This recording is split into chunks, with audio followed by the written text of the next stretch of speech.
IDFC first bank ಈಗ ಸುದ್ದಿಯಲ್ಲಿದೆ. ಆದರೆ ಒಳ್ಳೆ ಕಾರಣಕ್ಕಲ್ಲ.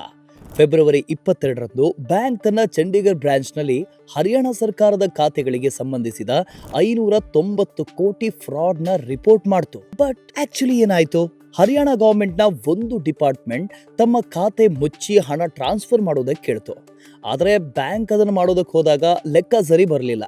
ಬ್ಯಾಂಕ್ನ ರೆಕಾರ್ಡ್ಸ್ನಲ್ಲಿದ್ದಂಥ ಬ್ಯಾಲೆನ್ಸ್ ಮತ್ತು ಸರ್ಕಾರದ ದಾಖಲೆಗಳಲ್ಲಿದ್ದ ಬ್ಯಾಲೆನ್ಸ್ ಬೇರೆ ಬೇರೆ ಆಗಿತ್ತು. ಹರಿಯಾಣ ಸರ್ಕಾರದ ಬೇರೆ ಡಿಪಾರ್ಟ್ಮೆಂಟ್ಗಳು ಇದೇ ರೀತಿ ಸಮಸ್ಯೆ ಇದ್ದಾಗ ಬ್ಯಾಂಕ್ ತಕ್ಷಣ ತನಿಖೆ ಶುರು ಮಾಡಿತು. And what they found was shocking. Bank ಎಂಪ್ಲಾಯಿಗಳೇ ಹೊರಗಿನವರ ಜೊತೆ ಸೇರಿ ನಕಲಿ ಚೆಕ್ ಬಳಸಿ ಸರ್ಕಾರದ ಅಕೌಂಟ್ಗಳಿಂದ ಹಣ ಎಗರಿಸಿದ್ರು.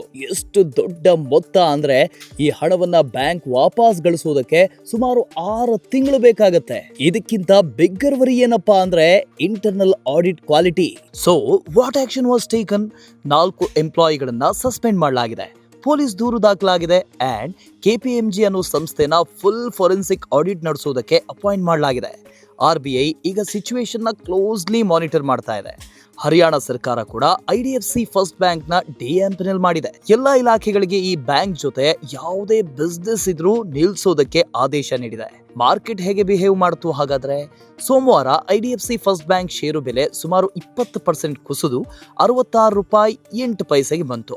ಜೂನ್ 2025ರ ನಂತರ ಇದು ಅದರ ಲೋಯೆಸ್ಟ್ ಪ್ರೈಸ್. ಬ್ರೋಕರೇಜ್ ಫರ್ಮ್ ಆದ ನೋಮುರಾ ಹೇಳಿದ್ದೇನು ಅಂದ್ರೆ, ಇಂತಹ ಡೆಪಾಸಿಟ್ ಲಿಂಕ್ಡ್ ಫಂಡ್ಗಳಲ್ಲಿ ಬ್ಯಾಂಕ್ಸ್ ಯೂಶುವಲಿ ಡೆಪಾಸಿಟ್ಸ್ ನ ಪ್ರೊಟೆಕ್ಟ್ ಮಾಡುತ್ತೆ ಅಂಡ್ ಲಾಸ್ ನ P&L ನಲ್ಲಿ ರೆಕಾಗ್ನೈಸ್ ಮಾಡುತ್ತೆ.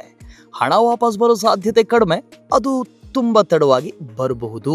IDFC first banks retail deposit led model ಮೇಲೆ ನಿಂತಿರೋದ್ರಿಂದ ಜನರ ನಂಬಿಕೆ ಬಹಳ ಮುಖ್ಯ. ಫೋರೆನ್ಸಿಕ್ ಫೈಂಡಿಂಗ್ಸ್ ಮುಗಿದು ಫಿನಾನ್ಷಿಯಲ್ ಇಂಪ್ಯಾಕ್ಟ್ ಕ್ಲಿಯರ್ಲಿ ಎಸ್ಟಾಬ್ಲಿಷ್ ಆಗೋ ತನಕ ಷೇರು ಒತ್ತಡದಲ್ಲಿ ಇರಬಹುದು.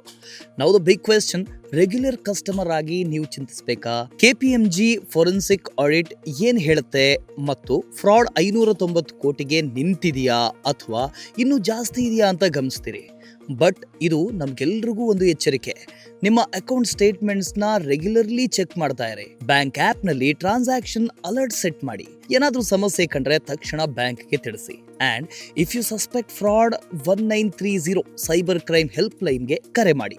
ಸುರಕ್ಷಿತವಾಗಿರಿ ಮತ್ತು ಇಂತಹ ಮಾಹಿತಿಗಾಗಿ ಗ್ರೋ ಕನ್ನಡವನ್ನ ಫಾಲೋ ಮಾಡಿ.